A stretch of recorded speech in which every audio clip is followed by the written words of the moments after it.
Hello, and welcome back to another episode of Rediscovering Childhood. Today, I'm diving into an important and timely topic: how screens impact children's development and why play is essential for nurturing their full potential.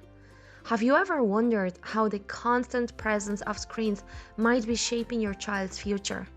What if there is a way to strike the right balance, allowing them to explore, create, and grow while still embracing technology in a healthy way? Parenting isn't always easy, but it's by far the most rewarding journey I've chosen to take. So, are you ready to rethink screens and rediscover the magic of play?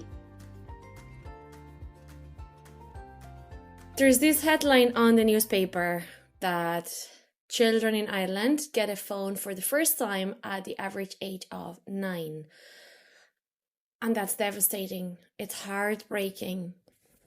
Our brain is wired to be curious, to want to know more, to learn. And children are going to play with anything. Children are going to pick up anything that's in front of them and they're going to play with that. If they have a cardboard box, they'll play with the cardboard box. But if they have a phone, they'll play with the phone. So we're limiting their potential by the thing.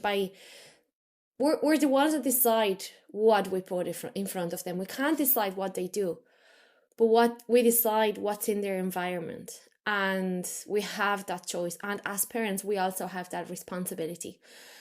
And it is our choice to put the right things in front of them so then they can use them and they can learn from them and with them. And by putting a phone in front of them, we're limiting their development, their capacity, their potential. And that's heartbreaking because it's not just about what they're doing when they're on the phone. It's what they're not doing when they're on the phone. They're missing out on so much. They should be playing, they should be exploring, they should be making friends, making mistakes, talking to other people, figuring things out, and they're not doing any of it because they're on the phone. And our brain, of course, wants to be lazy and wants to, the least effort. And being on the phone is easy and it's very addictive as well. And our brain doesn't need to think, doesn't need to do anything. We're told what to do, what to think. And our brain is not working. It's switched off. And our brain likes that. But in the short term, not in the long term. Because then that's going to impact our well-being, our emotional regulation. And then we're going to end up having very low self-esteem, confidence. All of the skills that we need in life, they're not going to develop the way they should be. And that is because we haven't been practicing, because we're not born with skills. We learn skills and we develop skills as we go, as we need them, as we grow older in life. But skills take practice. It's like playing the piano. We don't just get a piano and start playing. We need to practice in order to learn and to know how to use it. So it's the same with any skill. Resilience, communication, it takes practice. And it takes a lifetime to really learn how to master that skill. And we never fully master a skill 100%. There's always room to learn more and develop more and to improve that skill.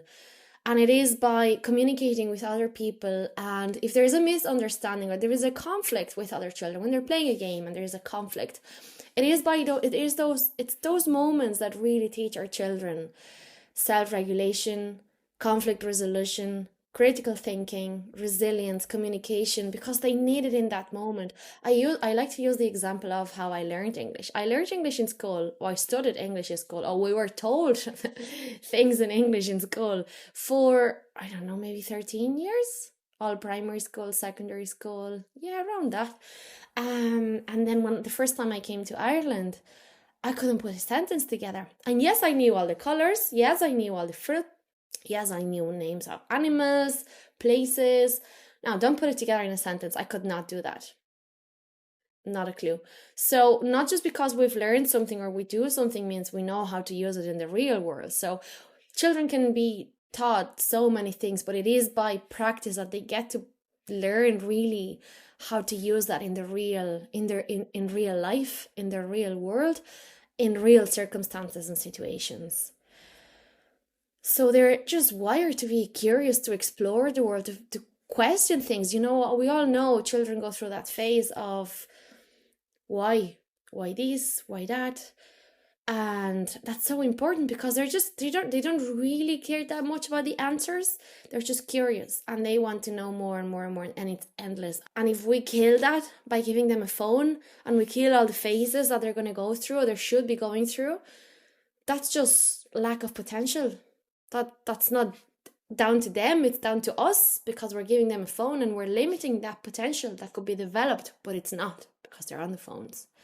And they could be making mistakes, and that's one of the biggest sources of learning, is by making mistakes and trying to fix it and figuring out a solution and thinking outside the box. And that's creativity and confidence. I can do it. Creativity, what do I do? How do I do this? If I done this and I got this outcome, I need to do things differently. So I need to think outside the box. So I need to get creative, and that's creativity, imagination. And all those skills come from play, creative thinking and critical thinking. When we're on phones, we're kind of brainwashed because we're getting information constantly, and we're told what to think. There's no room for creativity, for uniqueness, for our own self to be developed and explored, because we're just constantly receiving input, and that's really overwhelming. And they know what they're doing. These companies know what they're doing. It's all about dopamine. It's all about the algorithm, and just to get people engaged, because they make money from it. They make money. And that's all they want. So by giving children our phones, if we think about it, it's crazy. We're letting people, we're putting our the well-being of our children on a second place, and we're putting these people's money making on the first place. And we're not even thinking or questioning why we do what we do, and what's behind all this, and what are the consequences. And parenting is not meant to be easy. Parenting, nobody has ever said parenting is meant to be easy, and if it's not, then we're doing it all wrong. That's not true. Parenting is not easy. Parenting is tough. But it's worth it. It's so worth it. But it's a long-term journey. It's a long-term process. And in that process, we build trust. We build connection. We learn from each other. Because there's this misconception where we all think that we are here to teach our children, and our children learn from us, but we learn from our children as much as they learn from us. They're like little mirrors from us. They reflect what they see, and what they see is us. And sometimes we need to pause and really look at that mirror and pay attention. And that's an amazing, brilliant, great opportunity for us to learn as well, and to develop as human beings, because just like they're not developed, we're not developed either. Nobody is fully developed to their max potential, because that takes a lifetime.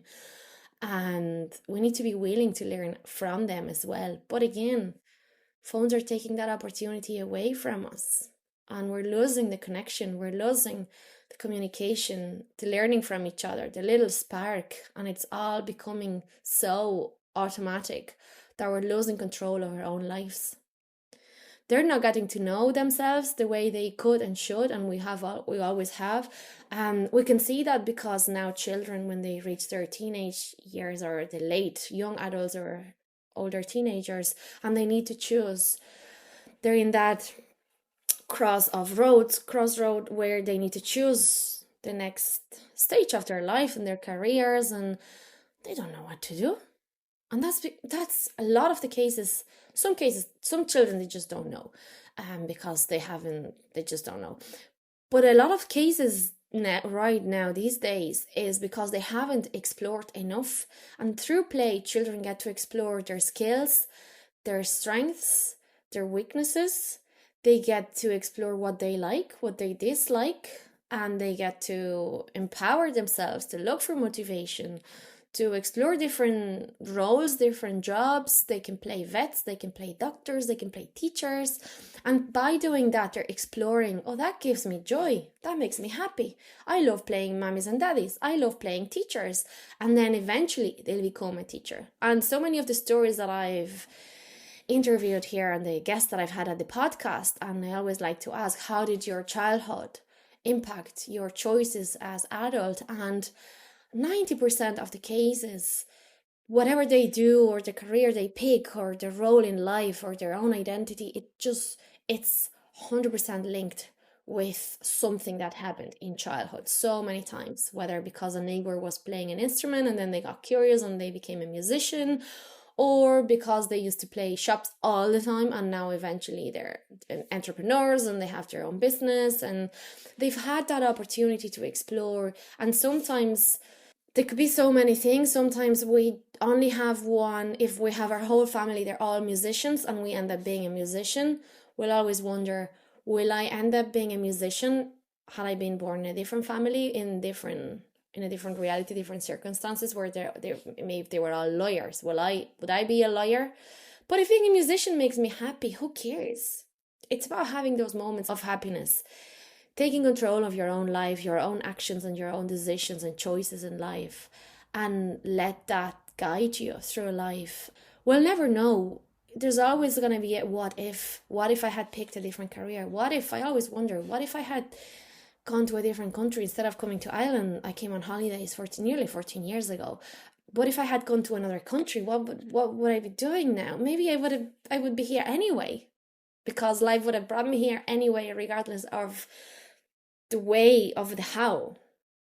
It's the why and the where. I would still be here. We just don't know. And that's why I don't think there are right or wrong choices in life. It's just what we do or what we don't do, and the opportunities we take, and just to be willing to learn and take opportunities that life put right in front of our face, and just be open to that. But again, if we're on the phone, if children are on the phones, how are they going to see those opportunities? We're just closing so many doors for them, and how unfair is that? We're here to protect them, to provide opportunities and strength and motivation, and to show them the world and how the world works, not to close the door so they can't see any of it. That's not our job. And we're doing the opposite of what we should be doing. And they're copying us. And it's not just them being on the phone, it's us being on the phone as well. And I'll include myself here, setting example on just saying enough is enough. I've done enough, and it's never enough. And we're in such a busy life now. We live such busy lives that it's never enough. And one more email, one more call, one more message, one more post, one more whatever, and it's never enough. And we have to say no, because when you say no to one thing, you're saying yes to another thing. We're not just saying no to everything. We're saying yes to other things and other opportunities, and that's really important as well.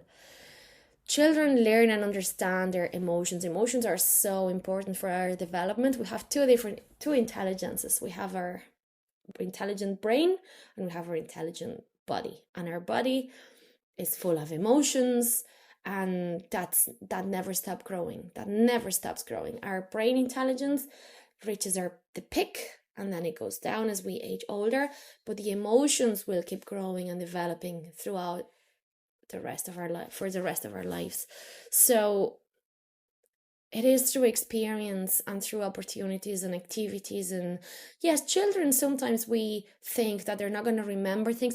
That is true, they won't remember everything or most of it, but it all stays there, and it all builds and helps them build the person that they are and they become, all through those little experiences. And if you go to a shop and they're afraid of talking to people, and you might give them €5 and make them ask the shopkeeper to give them a little cake or something, and just push them a little bit. And it's all those little things, day by day, activity by activity, experience by experience, that they develop their skills and resilience and confidence, everything that they need in life to become independent. Because at least for me, and I know for any parent I know, the most important thing is that they become independent human beings. So as a mom, if they go off and travel the world, if they go get a job, I know they're going to be okay, and I know they're as safe as they can be, because they're not afraid of taking risks.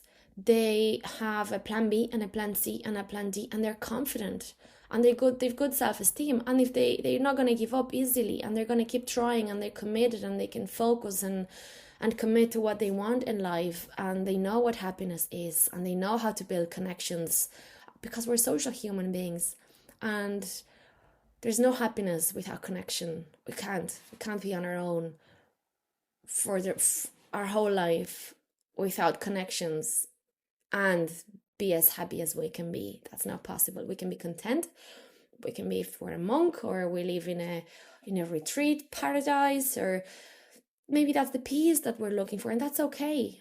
We want a peaceful environment, but it's not the happiness that we could be achieving by mastering all those skills, knowing what we want and what we need at every stage, at each stage of our life. As we grow older, we need to build relationships, and we also have a brain, and the brain allows us to move, to reach for food, and to go to places, and to go and see people.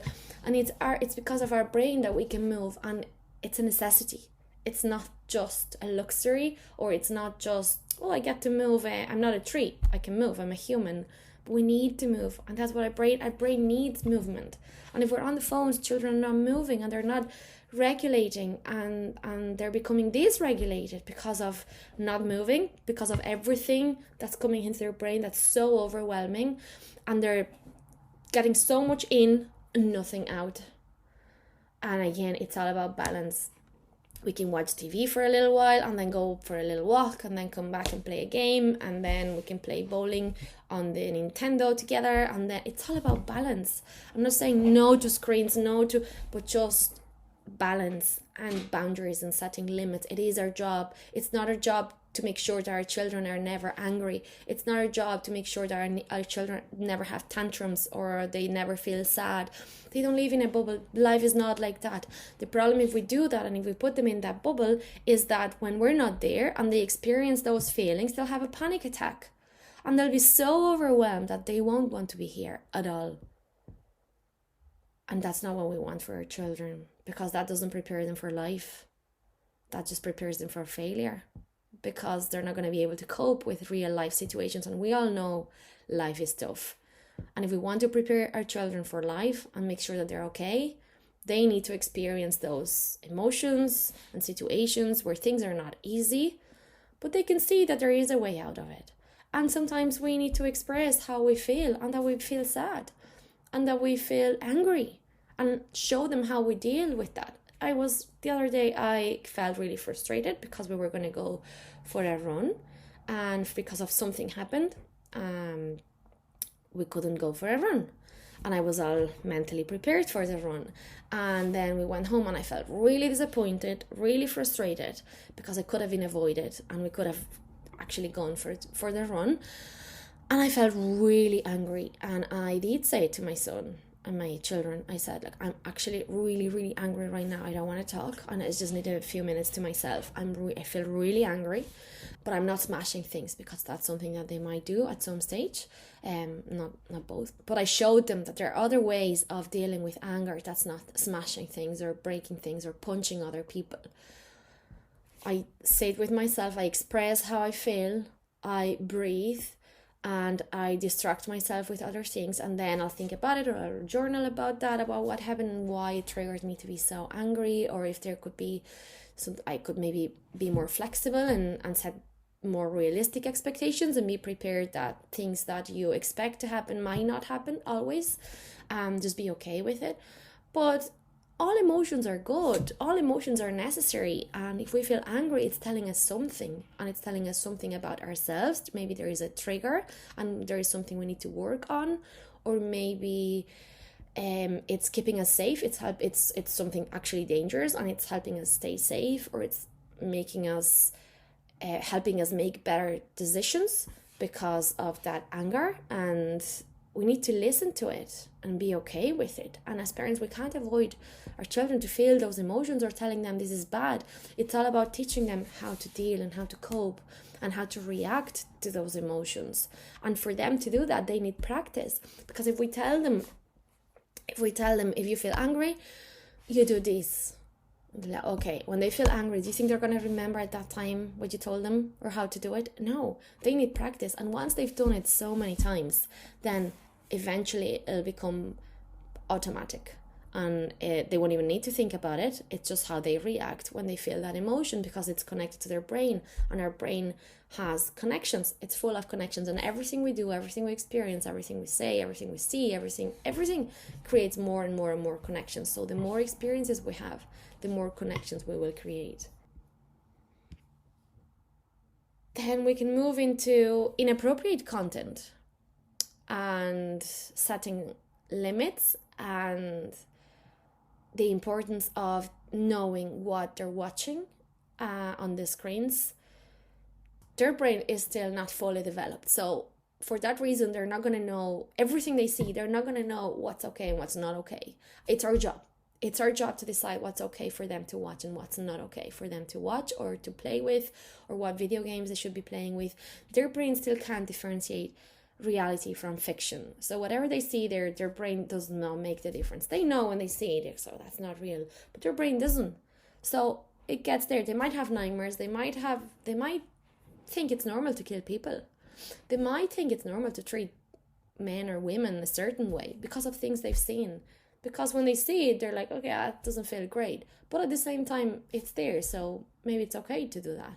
So they're learning so much, but maybe not what we want them to be learning. So it's really, really important to set boundaries and stick with it and set limits and rules in your house. And you can just say it's for their safety. And in this house, we have rules to keep you safe. And these are the rules. So while we're all in this house, we're going to all follow these rules. And these are the limits. And these are the times you can watch TV. And these are the times you can play games. And these are the things you cannot watch. You can't watch YouTube unless I'm there with you and we play these drawing games, or I'm there. I know what you're watching because I'm there in the same room as you. But if you're on your own, we're not doing that, because my job is to keep you safe. And if you did that, I wouldn't be doing my job. I wouldn't be keeping you safe. You wouldn't be safe, because we don't know, because there are so many dangers there and bad people. You can say whatever you want, but just use safety as the reason why you're setting those rules, because that's the truth. It's all for their safety. And when we give them a phone too early, they just don't know how to handle certain things. And kids can be quite cruel, and they're not always kind for many reasons. It's not always up to them. Sometimes it's just a defense mechanism for whatever is going on in their minds, in their homes. We don't know, but they will act and they will bully each other. And if they're too young, when they have a phone, they're going to take it very, very personal, because they won't have had time to develop the skills to separate what they're receiving, and if they're being told they're being bullied, they won't have the coping and resilience to deal with that in a way that doesn't affect them miserably for the rest of their lives, and end up like many children do, even as bad as taking their own life. That's not what we want for our children. We want to keep them safe. It's our job. We need to keep our children safe. And I heard that in a podcast. I would never, and I don't think anyone in their right mind, any parent, would take their child, bring them to a city and leave them there in the middle of a city by themselves, on their own, and just leave them and come back the next day. We wouldn't do that. So why do we leave them on their own on a phone, with a phone? On a phone, because that's like a city. That's like leaving them in a town where we don't know all the strangers and dangers that are in that place. We don't know. We're not aware of it. We don't know. We don't see it. All we see is the phone. We don't know what's inside. We don't know what's on the other side. And we know with connections now, anything and everything is possible. And it's really dangerous. And we don't want that. We wouldn't do that to our children. So why would we do that with the phones? And the addiction levels, because it's all created to be addictive. So their brain, again, is not fully developed. So of course it's gonna be really addictive, and it's gonna create those tantrums. And then if we take it away, they go crazy, because their brain wants more and more and more because of the addiction, because it's affecting the way it's developing, and their brain's gonna want more. And then we leave it because we want to avoid a tantrum, but that's not our job. It's not to avoid tantrums. It's to keep them safe and to set rules and boundaries for their safety and their well-being. That's our job as parents. And it messes up their idea and concept of relationships, what a real life relationship is, because they haven't experienced that. Because a phone or a virtual relationship, it's not the same as a real life relationship. It's so important to look at the nonverbal communication. We're losing that. We can get so much more information from nonverbal communication than from language, or a language talking. And children are losing that. They don't know how to read. And it started with COVID and the masks. All these babies that grew up during that period, they really struggle then to smile and to understand facial expressions and all that. And we're really killing that because they don't get the experience to talk to other people, to be in uncomfortable situations. And we all know nothing exciting happens in our comfort zone. We have to step outside of our comfort zone to build our resilience, our confidence, and to find ourselves and find our happiness. It happens on the other side of the comfort zone. And for that to happen, we need to be uncomfortable for that to happen, we need to be comfortable in the uncomfortable. And for that to happen again, we need to be able to build relationships and to be in conflict and to solve those conflicts and to know when to step away and when it's too much. And it's all part of our development and the children's development. They need to be with friends outside, climbing trees, running around, swinging and taking turns and waiting for their turn, building their patience, their self-esteem, their focus, their concentration, their empathy, understanding each other, their kindness, and that's how they build it. But imagine all of those skills not being developed at all because they don't get opportunities, because they're on their own, on their phones, and they become selfish. They don't develop their self-awareness. When I'm cold, when I'm hot, when I'm hungry, when I'm angry, when I need to play. They don't understand them. There's just, when you take their phones away, they might just feel uncomfortable. They'll feel unsettled, but they don't know why, and they don't know how to fix their own problems, how to regulate their own emotions, because they haven't had that experience, and their brain doesn't have the link between that experience and emotion and the solution on how to fix that emotion. And they might feel unsettled, and that's because they haven't moved all day, but they're not going to have that connection. So they don't know that by going on a little walk outside, they're going to feel much better. And what do? They're going to go to the kitchen and eat chocolate, maybe, because that's their comfort eating, because they feel unsettled, they feel uncomfortable, and they don't know what it is. So they're going to look for immediate pleasure and rewards so they can feel better now. But what about the long term? We're not building well-being and self-care skills. That we're not developing their self-care. We're not developing their self-care awareness on what they need when they need it, so they can find their happiness. And we all want our children to be happy. So all I can say is that it's not easy, but it's worth it. No one ever said that parenting should be easy, but it's the most rewarding thing in the long term. And short-term little moments of connection and laughter, and when we try to help them with something and then they finally achieve that, or they overcome fears or little things like that, and we've been there with them, and communication, play, and it's those moments that are so rewarding. But for that to happen, when we go to a restaurant, don't bring your phones, bring a little game. And it takes practice. You're not going to have the most amazing dinner, all chatting, sitting quietly together. It's not picture perfect, but it takes practice. But it's worth it. The memories that come from that are priceless. We need to set priorities and know when we should focus on the short term and when we should focus on the long term. And just take a tantrum any day because it's worth it. Because it's going to help in the long term. And that's okay. That's okay. Don't take it personal. Tantrums are not bad parenting. Tantrums are not, it's not a problem. It's okay. It's meant to be like that. And it's about how you communicate. And there are other tools and things to communicate with your child when they're having a tantrum and afterwards, so we can learn from it. But that's a story for another day. But just to let you know that it is okay if children have tantrums, just because we're setting boundaries to keep them safe. Balance is key. So to know to use technology for the right purposes, and that's absolutely okay. If you've been out all day and they're really tired, you come home, they can watch TV for an hour, no problem. While you make dinner, you're on a call, you have to work, they can watch TV, or they can play a game that what game they're playing and it's age appropriate, no problem. And trust your gut. You know your child better than anybody. So only you can make the right decisions for your child, your family, yourself, and your circumstances. So trust your gut, because all the tools, all the information, all the resources that you need, you have them with you. Thank you for listening to this episode. Don't forget to like, share and follow so you'll never miss out on upcoming episodes. See you next time!